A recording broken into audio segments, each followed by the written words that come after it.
Hello guys, after a long time we will start biochemistry और उसमें का topic होगा मेटाबॉलिज्म ऑफ कार्बोहाइड्रेट। हमारा कार्बोहाइड्रेट हो गया था, अभी हम मेटाबॉलिज्म ऑफ कार्बोहाइड्रेट करेंगे। जो कार्बोहाइड्रेट है it is a major source of energy. Let's suppose sugar, जिससे हमें डायरेक्ट ग्लूकोज मिलेगा। तो carbohydrate is a major source of energy. और फिर जो फास्टिंग ब्लड ग्लूकोज लेवल है वो कितना होना चाहिए? It should be 70 to 100 mg पर डेसीलीटर। ठीक है, ये हो गया ये। अब आते हैं एक ओवरव्यू देखते हैं पहले, major pathways of carbohydrate metabolism.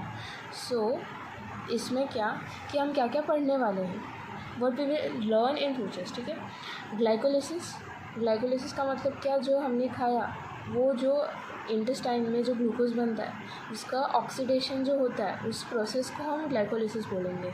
फिर उसके बाद TCA साइकिल हम देखेंगे, सिट्रिक एसिड साइकिल। फिर ग्लूकोनियोजेनेसिस मतलब क्या कि जेनेसिस मतलब फॉर्मेशन ऑफ ग्लूकोज हो रहा है, बट अदर देन कार्बोहाइड्रेट से नहीं हो रहा है, मतलब प्रोटीन से हो जाएगा, फैट से हो जाएगा, इससे जो ग्लूकोज बनेगा फॉर्म होगा, सो ग्लूकोनियोजेनेसिस बोलेंगे। फिर आता है ग्लाइकोजेनोलाइसिस में क्या हो रहा है? ग्लाइकोजेन का ब्रेक डाउन हो रहा है। ठीक है, और फिर आता है HMP pathway, hexose monophosphate pathway. और फिर uronic acid pathway, galactose fructose metabolism, हम ये देखेंगे। अब हम पढ़ते हैं क्या? ग्लाइकोलिसिस। ठीक है, तो अब जो ग्लाइकोलिसिस है उसका दूसरा नाम EMP पाथवे है, क्या?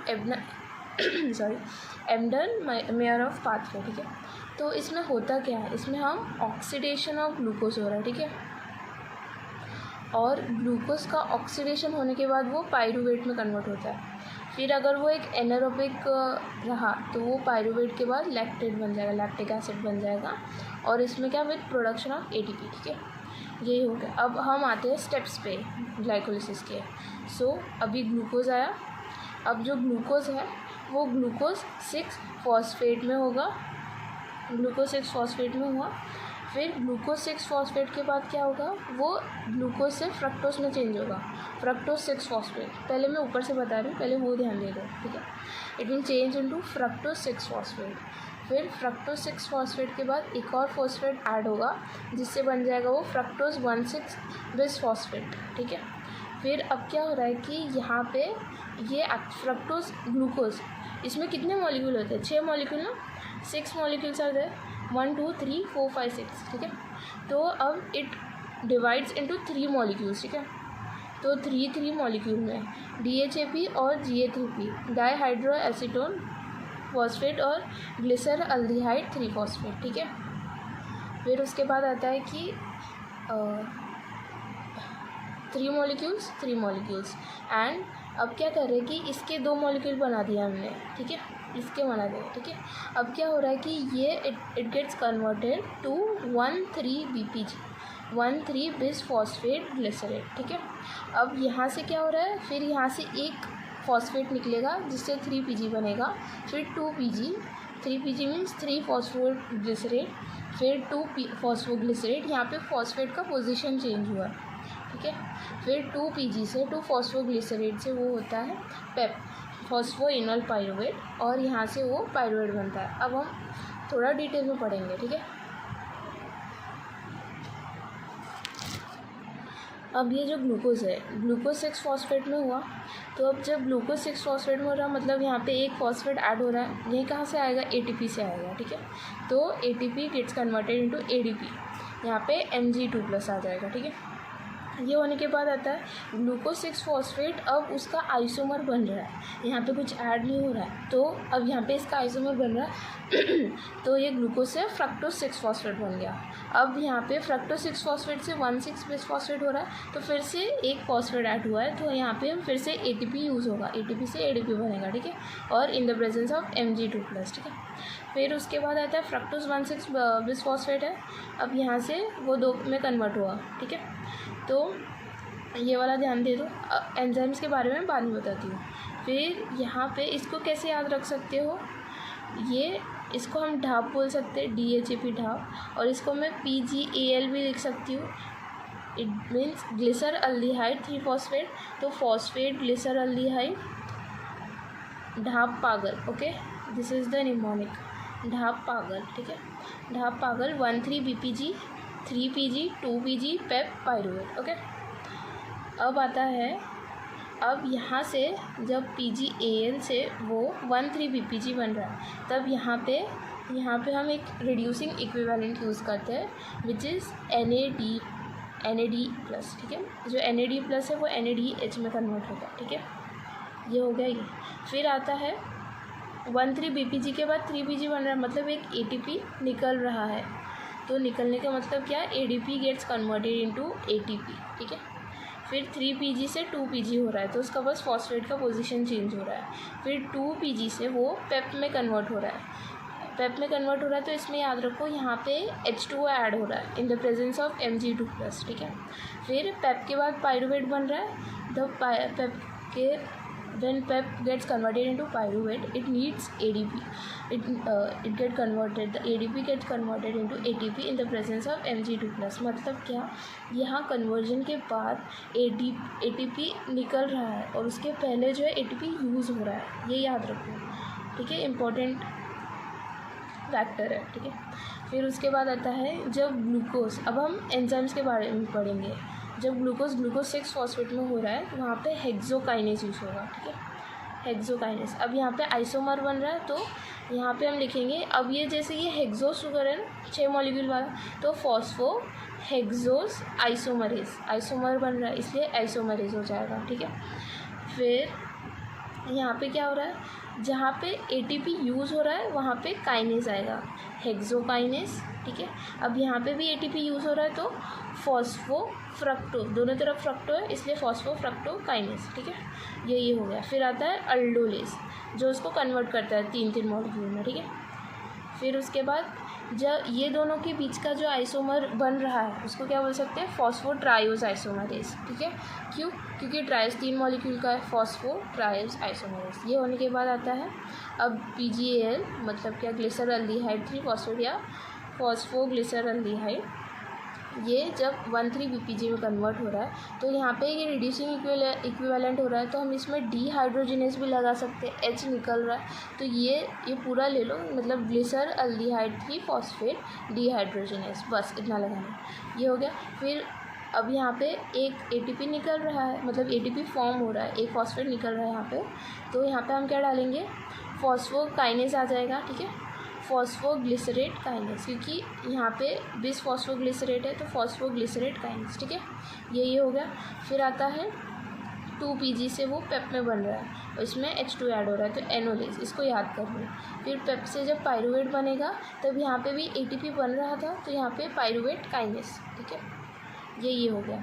एंजाइम्स याद, पहले उसका पूरा रिएक्शंस लिख दो, ग्लूकोज से ग्लूकोज 6-फॉस्फेट, फ्रक्टोज 6-फॉस्फेट 1,6 बिस फॉस्फेट, फिर यहाँ पे 2 में कन्वर्ट होगा 3 मॉलिक्यूल, फिर 2 मॉलिक्यूल के 3 मतलब 3 मॉलिक्यूल 2, ठीक है। फिर यहाँ से जो है अब उसका 1,3-BPG 3PG 2PG पेप पाइरुवेट, ठीक है, और यहाँ पे से 2 मॉलिक्यूल बनेंगे, क्योंकि 6 है ना यहाँ से, ठीक है, ये हो गया। फिर उसके बाद आता है, अब इसको डिवाइड कैसे किया है, रिएक्शन ऑफ ग्लाइकोलिसिस को 3 पार्ट में डिवाइड किया है। एनर्जी इन्वेस्टमेंट फेज़, यहाँ पे क्या ATP देना पड़ रहा है, तो हम इन्वेस्ट कर रहे हैं, तो फर्स्ट फेज़ है एनर्जी इन्वेस्टमेंट फेज़, कहाँ तक होगा, जहाँ पे ये जब 3 मॉलिक्यूल में डिवाइड हो रहा है वहाँ तक एनर्जी इन्वेस्टमेंट है। उसके डिवीजन के बाद ये इसको हम स्प्लिटिंग फेज़ बोल सकते हैं, ठीक है। पहले एनर्जी इन्वेस्टमेंट फेज़, फिर स्प्लिटिंग फेज़, फिर आता है एनर्जी जनरेशन फेज़, ठीक है। एनर्जी जनरेशन फेज मतलब क्या, यहाँ पे भी एनर्जी जनरेट हुआ है, ठीक है, ये हो गया। फिर उसके बाद आता है कि अब हम इसका एनर्जी पढ़ेंगे, मतलब कितना ATP हमें मिलता है ग्लाइकोलिसिस से, सिर्फ ग्लाइकोलिसिस, ये वाला अलग वाला है, ठीक है। अब प्रोडक्शन ऑफ ATP, तो यहाँ पे ATP बन रहा यूज़ हो रहा है, तो कितने 2 ATP यहाँ पे यूज़ हो रहे हैं, ठीक है। अब कितने बन रहे हैं यहाँ पे और यहाँ पे, बट यहाँ पे 2 बार बनेंगे ना, क्योंकि ये 3 मॉलिक्यूल है, ये 6 मॉलिक्यूल वाला कंपाउंड था, ये 3 वाला है, तो यहाँ पे हम 2 बार लेंगे ना, ताकि वो 6 मॉलिक्यूल बने, ठीक है। तो यहाँ पे अगर यहाँ पे ATP निकल रहा है, इसको हम टोटल 2 ATP बोलेंगे, इसको भी हम 2 ATP बोलेंगे, मतलब यहाँ पे टोटल 4 ATP बन रहे हैं। ठीक है, ये हो गया, 4 ATP बना। फिर उसके बाद यहाँ पे ये जो रिड्यूसिंग इक्विवेलेंट दिख रहा है NADH, इससे जो है ना ETS इलेक्ट्रॉन ट्रांसपोर्ट सिस्टम से 3 ATP मिलते हैं। 11th-12th में हुआ है ये, तो 3 ATP मिलेंगे, मगर यहाँ पे भी ट्वाइस होगा। क्यों? क्योंकि यहाँ पे हमें 6 मॉलिक्यूल्स के चाहिए, मतलब हमें डायरेक्ट ग्लूकोज का चाहिए, इसलिए। तो देखो 2 NADH बन रहा था तो उसका 6 ATP। ठीक है, फिर उसके बाद 2 ATP प्लस 2 ATP जो हमारा बन रहा था यहाँ पे। ठीक है, ये और ये, जिससे टोटल कितना आ जाएगा 6 + 2 विच इज़ 10। और 10 में हम -2 करेंगे। क्यों? क्योंकि स्प्लिटिंग फेज़ के पहले यहाँ पे 2 ATP यूज़ हो रहा था ना, तो उसको माइनस करेंगे तो हमें 8 ATP मिलता है। Production of ATP in glycolysis 8 ATP होता है। ठीक है, 1 मॉलिक्यूल ऑफ ग्लूकोज से। ठीक है,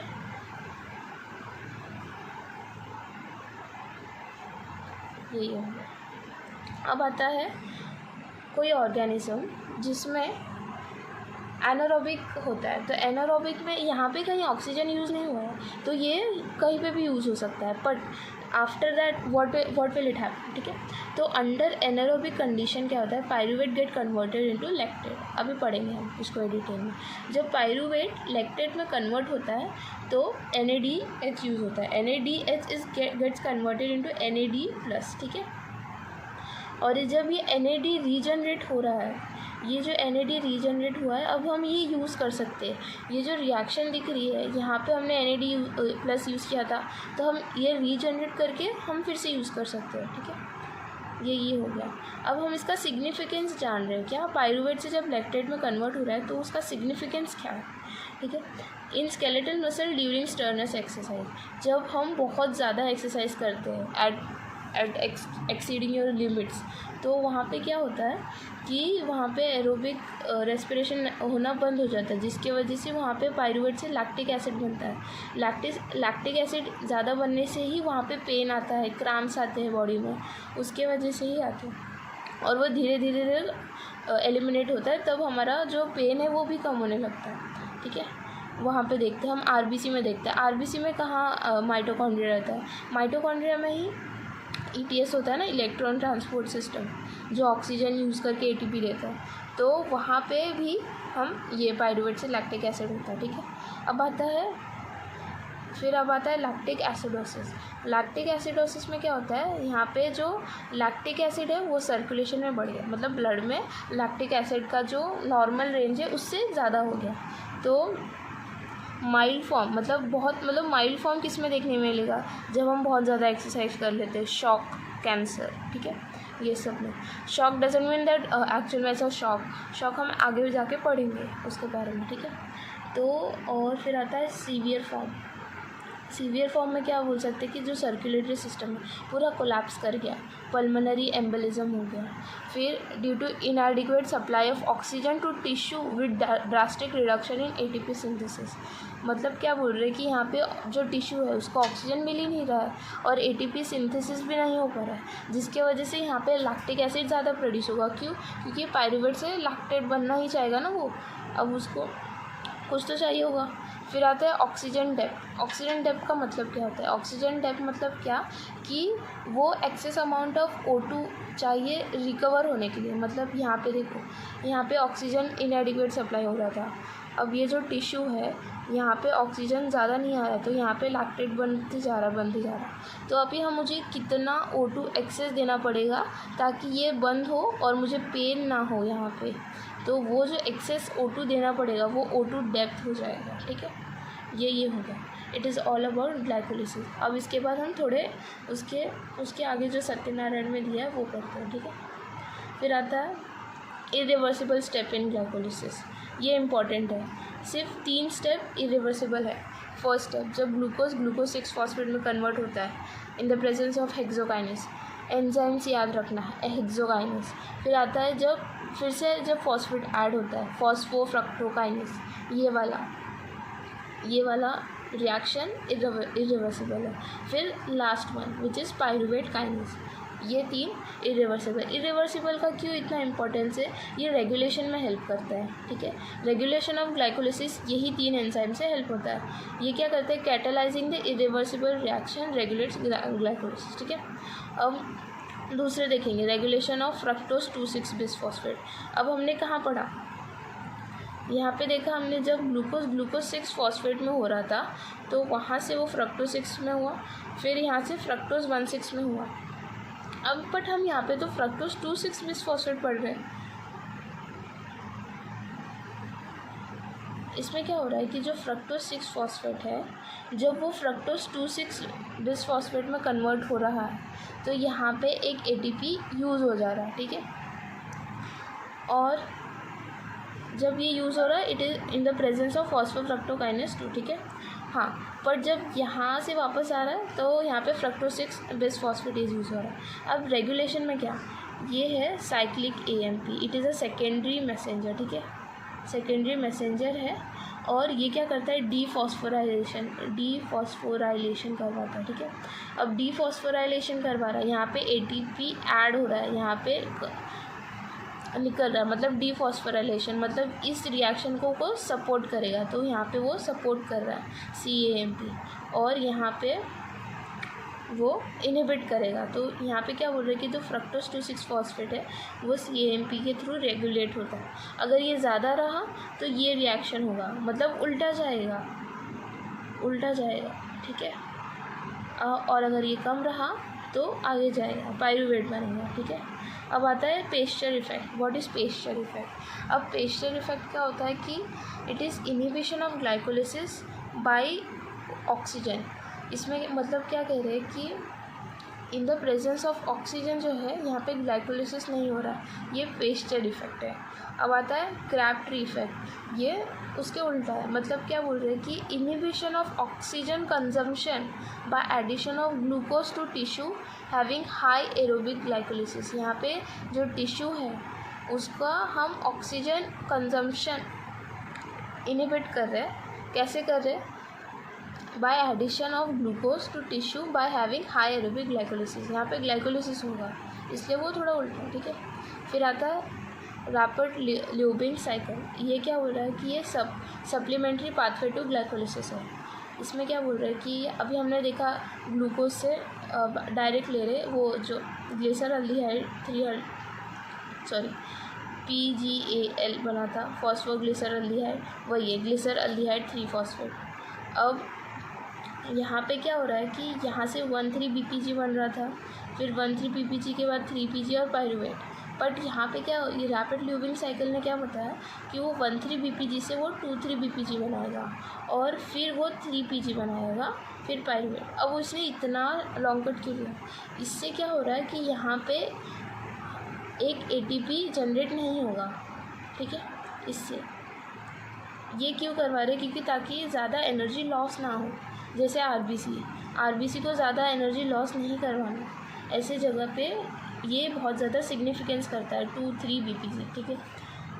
हाँ, और इसमें क्या 1,3-BPG से जब 2,3-BPG बनेगा तो यहाँ पे in the presence of 2,3-BPG म्यूटेस, फिर यहाँ से वो 3PG बनेगा, वहाँ पे क्या 2,3-BPG फॉस्फेटेज। यहाँ पे PR निकल रहा है, बट यहाँ पे ATP नहीं बन रहा है। अब सिग्निफिकेंस क्या है? It allows glycolysis to proceed without the synthesis of ATP, ठीक है। फिर आता है 2,3-BPG कंबाइंस विथ, अब जो 2,3-BPG है अगर वो ज़्यादा बनेगा तो वो HB के साथ कंबाइन हो सकता है, और वो अफिनिटी ऑक्सीजन के साथ हीमोग्लोबिन की हटा सकता है, एंड इट कैन कंबाइन। और ये क्यों करवा रहे हैं? ताकि जो टिश्यू है उसको ऑक्सीजन ज़्यादा मिले, इसलिए। फिर आता है glycolysis in RBC is linked with 2,3-BPG production and oxygen transport. ये 2,3-BPG जब HB के साथ लग जाएगा तो ऑक्सीजन का ट्रांसपोर्ट प्रोडक्शन भी बढ़ जाएगा, किसके लिए? टिश्यू को मिल जाएगा। ये पूरा था ग्लाइकोलिसिस। ग्लाइकोलिसिस के बाद हम TCA पढ़ेंगे, लिंक पाथवे पढ़ेंगे वगैरह नेक्स्ट वीडियो में, ठीक है। Thank you.